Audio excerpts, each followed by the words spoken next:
नमस्कार दोस्तों, मैं विजय आपका एक बार फिर से स्वागत करता हूं अपने चैनल में। दोस्तों आज की वीडियो में हम लोग हिंदी को यहां पर प्रैक्टिस करेंगे। आपको बताना चाहेंगे दोस्तों, एसएससी जीडी के एग्ज़ाम के लिए मैं यहां पर हिंदी के प्रैक्टिस सेट को सॉल्व करवाऊंगा। तो आपसे रिक्वेस्ट है वीडियो के अंत तक आप बने रहे। दोस्तों चैनल को पहली बार विजिट करें दोस्तों, चैनल को जरूर सब्सक्राइब करें। यदि आप पुलिस या अदर एग्जाम के लिए भी तैयारी करते हैं दोस्तों, तो भी आपके लिए ये इंपॉर्टेंट क्वेश्चन होंगे। तो क्वेश्चन से पहले क्वेश्चन की यहाँ पर शुरुआत करेंगे। तो प्रश्न है कि जो बहुत कम जानता हो उसके लिए एक शब्द चयन करना है आपको। यहाँ पर अल्टरनेटिव की बात करेंगे। अल्पज्ञ दिया गया है दोस्तों, बुद्धिहीन दिया गया है, अज्ञानी दिया गया है, मूर्ख दिया गया है। जो आपका अल्टरनेटिव करेक्ट की अगर बात करेंगे दोस्तों, तो फर्स्ट अल्टरनेटिव होगा। आप ध्यान से इन सारे क्वेश्चनों को देखें, क्योंकि मैं यहाँ पर एसएससी जीडी से रिलेटेड टोटल क्वेश्चन लेकर के आया हूँ। अगले प्रश्न की अगर बात करेंगे तो प्रेम शब्द का विलोम क्या होगा। तो यहाँ पर 4 अल्टरनेटिव दिया गया है दोस्तों। स्नेह दिया गया है, ईर्ष्या दिया गया है, घृणा दिया गया है और जलन दिया गया है। जो आपका राइट आंसर होगा सी अल्टरनेटिव आपका पूरी तरह से करेक्ट आंसर होगा। तो स्पीड में हम यहाँ पर पूरे क्वेश्चन को प्रैक्टिस करेंगे। तो प्रश्न की अगर हम बात करेंगे दोस्तों, तो यहाँ पर दिया गया कि हाथ पाँव जो है फूलना का मुहावरा क्या होगा। इसका मीनिंग क्या होगा। भय से यहाँ पर घबराना है दिया गया है, गुस्सा होना दिया, बीमार होना और भाग जाना। जो आपका राइट आंसर होगा फर्स्ट अल्टरनेटिव आपका पूरी तरह से करेक्ट आंसर होगा। तो आप पूरे क्वेश्चन को गौर से देखें और खुद बात करें। सही वर्तनी से भी प्रश्न आपके एग्जाम में बनेंगे। तो यहाँ पर 4 अल्टरनेटिव दिए गए हैं दोस्तों। जो राइट आंसर होगा आपका फर्स्ट अल्टरनेटिव पूरी तरह से राइट आंसर होगा। यहाँ पर सेकंड, थर्ड, फोर्थ अल्टरनेटिव की बात करें तो गलत है। वहाँ पर हम अगले प्रश्न को जिक्र करेंगे। यहाँ पर दिया गया कि जिसको ईश्वर में विश्वास हो उसके लिए एक शब्द आपको चयन करना है। अल्टरनेटिव सेवक दिया गया है दोस्तों, आस्तिक दिया गया है, भक्त दिया गया है और पुजारी दिया गया है। आपको बताना चाहिए दोस्तों, जो ईश्वर में ट्रस्ट करता है, विश्वास करता है, उसे आस्तिक बोला जाता है। और जो ट्रस्ट नहीं करता, जो ईश्वर को विश्वास ही नहीं करता, उसे नास्तिक कहा जाता है।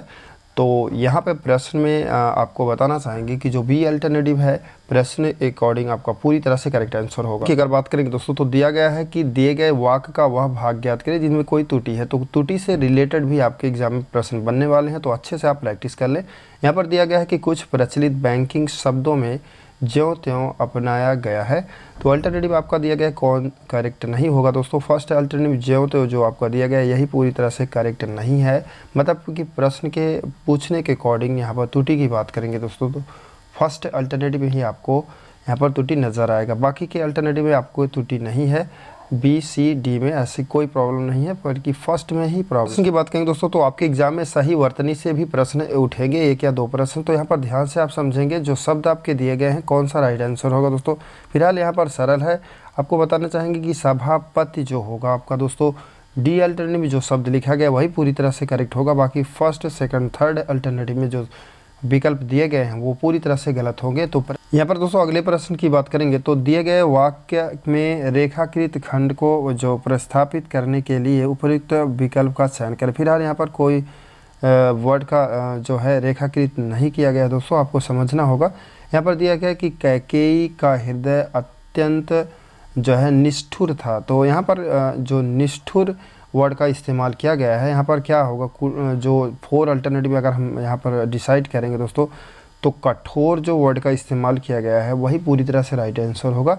मतलब कि कैकेयी का हृदय जो है कठोर, अत्यंत कठोर था। तो मतलब ये सुटेबल वर्ड होगा।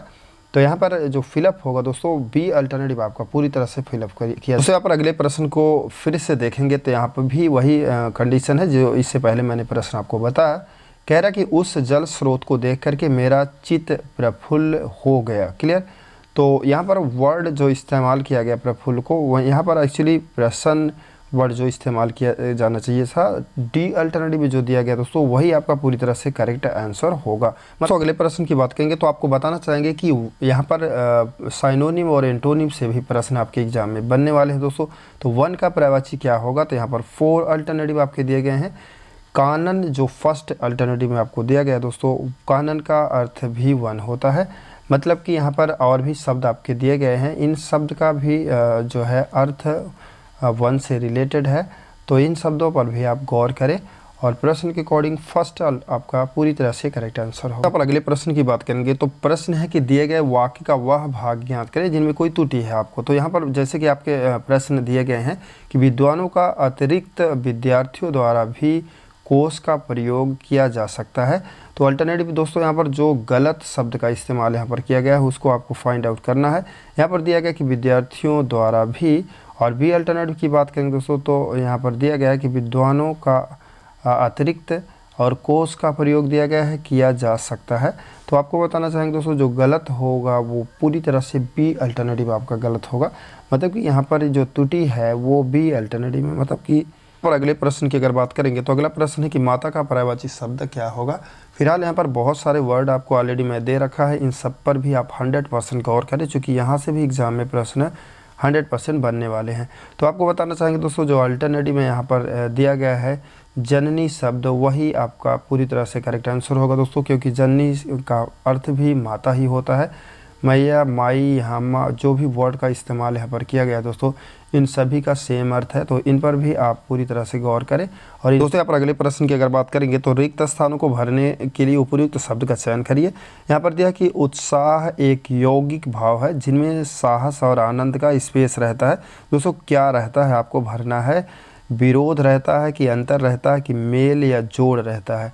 तो आपको बताना चाहेंगे दोस्तों जो मेल शब्द का इस्तेमाल यहाँ पर सी अल्टरनेटिव में किया गया है वही पूरी तरह से आपका राइट आंसर होगा, क्योंकि जिनमें साहस और आनंद का मेल रहता है, ये पूरी तरह से शब्द जो है वो पूरी तरह से यहाँ पर फिलअप किया जाएगा, तभी आपका सेंटेंस पूरी तरह से कंप्लीट होगा। तो इस प्रश्न को मैंने आपको बता दिया दोस्तों। यहाँ पर दोस्तों अगले प्रश्न की बात करेंगे तो प्रश्न है कि श्याम झगड़ालू है और दूसरों से ईर्ष्या करने वाला है। तो यहाँ पर जो वर्ड का इस्तेमाल किया गया है दोस्तों, यहाँ पर कौन सा सूटेबल वर्ड होगा, यहाँ पर आपको फिलअप करना होगा। तो ईर्ष्यालु जो यहाँ पर फर्स्ट अल्टरनेटिव जो दिया गया है दोस्तों, वही पूरी तरह से राइट आंसर होगा, मतलब कि प्रश्न के अकॉर्डिंग फर्स्ट ही राइट आंसर होगा। यहाँ पर दोस्तों अगले प्रश्न की अगर बात करेंगे तो प्रश्न के दिए गए वाक्य में उस भाग को चयन करिए जिनमें त्रुटि आपका है। तो यहाँ पर पहले सेंटेंस को हम पूरी तरह से पढ़ेंगे। यहाँ से उठ करके वे अपने घर को और मुड़ने ही वाले थे, ये शब्द आपका दिया गया दोस्तों। यहाँ पर जो करेक्ट होगा उसको आपको चयन करना होगा। तो यहाँ पर घर की ओर दिया गया है, वे अपने दिया गया दोस्तों, ये सारे सेंटेंस दिया गया। जो राइट आंसर आपका होगा दोस्तों फर्स्ट अल्टरनेटिव होगा, मतलब कहने का तात्पर्य ये हो गया कि जो मिस्टेक है, जो त्रुटि है दोस्तों, वो फर्स्ट अल्टरनेटिव में ही है। तो प्रश्न के अकॉर्डिंग आपका फर्स्ट ही पूरी तरह से करेक्ट आंसर होगा। फिर से अगले प्रश्न को यहाँ पर रिक्त स्थानों को आपको फिलअप करना है, उपयुक्त शब्द का चयन करना है। मतलब राम को अनुत्तीर्ण होने की स्पेस है, आशंका है दोस्तों कि आशा है कि प्रत्याशा है कि संदेह है। तो यहाँ पर सबसे सूटेबल वर्ड की अगर हम बात करेंगे दोस्तों तो आशंका वर्ड का जो इस्तेमाल किया गया है फर्स्ट अल्टरनेटिव में, वही पूरी तरह से आपका राइट आंसर होगा। तो यहाँ पर अगले प्रश्न की अगर बात करेंगे तो डंके की चोट पर कहना मुहावरे का अर्थ क्या होगा। मतलब कि यहाँ पर जो सेंटेंस का इस्तेमाल किया गया दोस्तों, इसका मीनिंग क्या होगा मुहावरे के रूप में। तो यहाँ पर दिया है कि क्रोधित होकर के कहना या खुले आम कहना। तो आपका सबसे बेस्ट जो इसका मीनिंग होगा दोस्तों वो बी अल्टरनेटिव आपका पूरी तरह से होगा। मतलब कि डंके की चोट पर कहने का अर्थ ये होता है कि खुले आम कहना, बिना रोक टोक, बिना डर के। तो प्रश्न के अकॉर्डिंग भी ही आपका पूरी तरह से राइट आंसर होगा। दोस्तों यहाँ पर अगले प्रश्न की अगर बात करेंगे तो शिष्ट शब्द का विलोम क्या होगा। तो शिष्ट का अशिष्ट वर्ड का जो यहाँ पर डी अल्टरनेटिव दिया गया है वही आपका पूरी तरह से राइट आंसर होगा। दोस्तों यहाँ पर अगले प्रश्न की बात करेंगे तो रिक्त स्थानों को भरने के लिए उपयुक्त शब्द का चयन करिए। यहाँ पर दिया गया कि मैंने भाषण नहीं सुना, स्पेस वह मेरे काम का नहीं था, अर्थात कि, क्योंकि, इसलिए। तो सबसे सूटेबल वर्ड अगर होगा दोस्तों तो सी अल्टरनेटिव होगा, क्योंकि आप जब इसको फिलअप करेंगे मैंने भाषण नहीं सुना क्योंकि वह मेरे काम का नहीं था। तो पूरी तरह से जो सूटेबल वर्ड होगा दोस्तों वो सी अल्टरनेटिव में जो दिया गया है वही आपका यहाँ फिलअप करेंगे। तो यहाँ पर अगले प्रश्न की अगर बात करेंगे दोस्तों तो यहाँ पर प्रश्न है कि रिक्त स्थानों को उपयुक्त शब्द का चयन करें, मतलब वहाँ पर फिलअप क्या होगा। तो यहाँ पर दिया कि भूखे को तो चंद्र और सूर्य भी केवल आटे की बड़ी बड़ी दो स्पेस प्रतीत होते हैं। तो यहाँ पर अल्टरनेटिव जो दिया गया है दोस्तों, यहाँ पर आपका डी अल्टरनेटिव पूरी तरह से राइट आंसर होगा। मतलब कि जो स्पेस है दोस्तों यहाँ पर आपका गोलियां मतलब फिलअप किया जाएगा, मतलब कि दो गोलियों से प्रतीत होते हैं। तो आपका डी अल्टरनेटिव प्रश्न के अकॉर्डिंग पूरी तरह से राइट आंसर होगा। तो इस वीडियो में बस इतना ही, और मिलते हैं अगले वीडियो में कुछ और नया लेकर के। आपसे रिक्वेस्ट है दोस्तों ऐसे ही आप वीडियो को शेयर करते रहें, अच्छे से देखते रहें।